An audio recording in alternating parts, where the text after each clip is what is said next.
Hey folks, welcome to our garden. Back when Elaine first started to convert our garden to a native California landscape, we were about the same as everybody else in the area.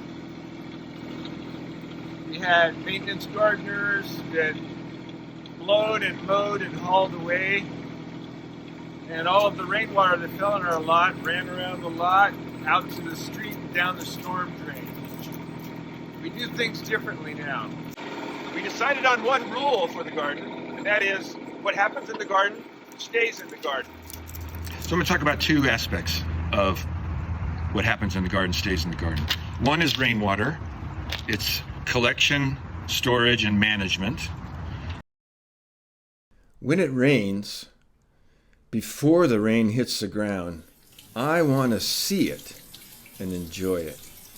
So I've removed all those pipe things that move the water from the roof to the ground and replaced them with sculptures, rain ribbons, some water features, and some rain chains.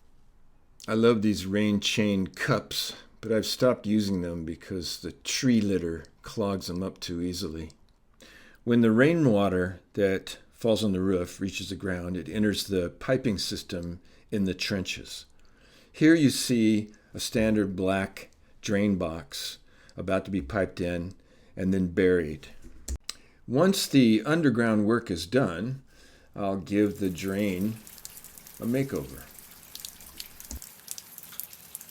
Mother Nature's not always so neat and tidy, so the collection system is also a French drain.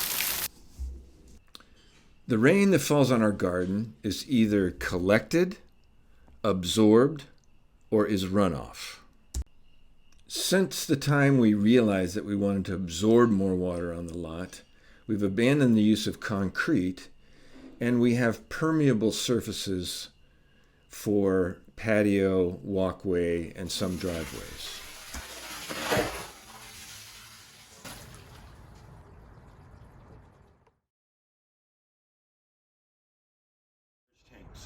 All of the water that falls on the roofs and on the surface of our lot drains into French drains, a series of trench drains, and then into drainage pipes, which are conveyed to here. This is a recent aerial view of the house. When the house was built, it had a concrete patio and lawns, and the lot was graded such that rainwater flowed in the direction of the yellow arrows around to the front of the house, out into the street, and into the storm drains. I decided I would regrade the lot and keep as much of that rainwater as possible, so I assembled an elite construction crew, made sure that they got along well, and then started the process of stripping the landscaping and changing the slope of the lot to suit our needs. The first order of business was to remove about 50 years of accumulated landscaping materials, dropping the soil level around the house a bit, and making sure that all the soil sloped away from the house.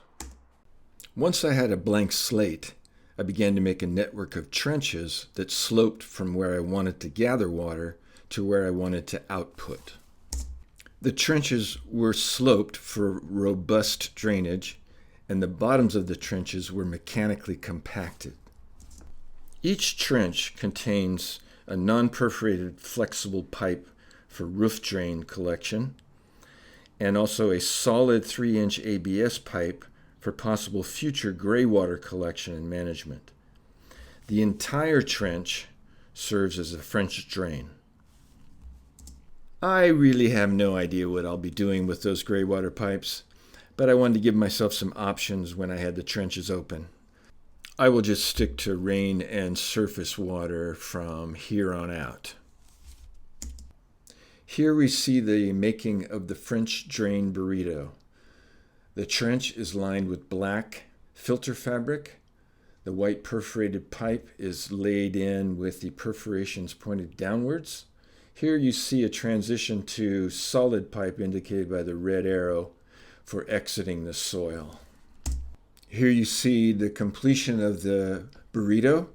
The drain pipe is embedded in drain rock, and then the filter fabric is folded over that drain rock, and then more drain rock is put on top before covering with topsoil. The output of the tanks is connected to a small pressure pump. This is an electric pump and it's run by our solar panels. It returns water to the garden later on in the year when we need it. We don't do any purification, a little bit of filtration, but this is not intended for drinking. It's all non-potable irrigation water.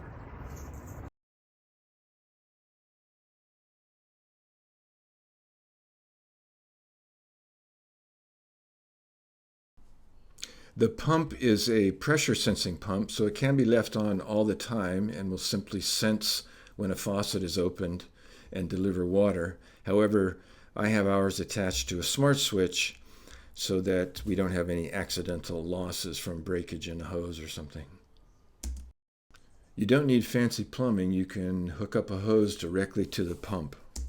These pumps are great, and they handle the weather, and they deliver a pressure that you're used to for your hoses and can supply your irrigation systems no problem.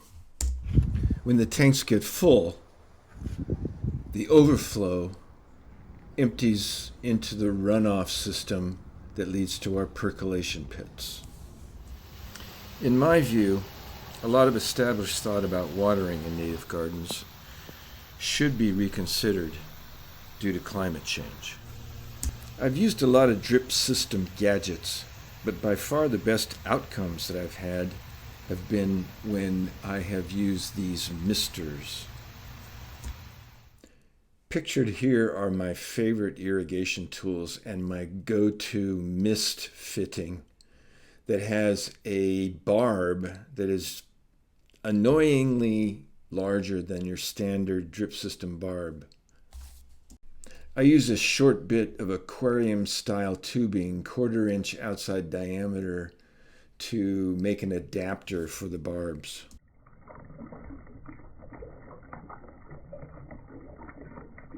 And the other is all the biomass that gets created in the garden. So what dies in the garden stays in the garden as well. Why would I want to collect all this up, haul it away, and then eventually go buy some mulch and bring it here and put it there? This large stand of Matilaha poppies is kind of a case study. We used to, on a yearly basis, have these chopped to the ground and then hauled away by maintenance gardeners.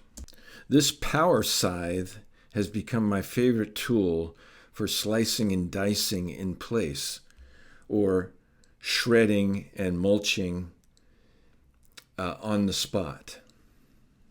This mulching blade for a brush cutter is a fantastic way of reducing a pile of twigs to a pile of mulch.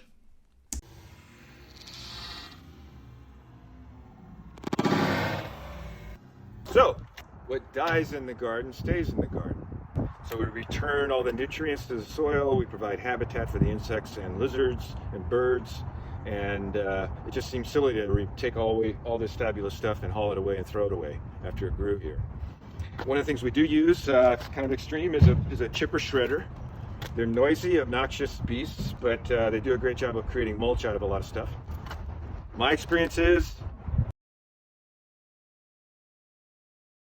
good job. One thing about capacity of chipper shredders is that it might say it's a 2-inch capacity, but that's the maximum it can do, and it's really a struggle, and it won't do it all day long, and it's really annoying to do it. This, for instance, is a 3-inch chipper, and I generally don't run anything bigger than 1.5 inches through it for limbs, because for one thing, I want to save all the larger limbs because I use those for shoring and making little walls and I use limbs and branches and tree trimmings to make features in the garden and to sculpt soil until the plantings take hold. Of course, these are absolutely no substitute for engineered retaining walls when you need those. I don't bother to remove bark unless it's a very thick bark like a pine tree or a redwood.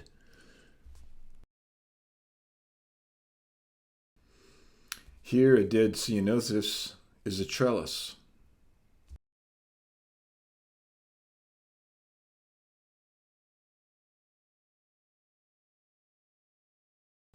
long before the day comes when the wood becomes part of the soil, the plants have taken over.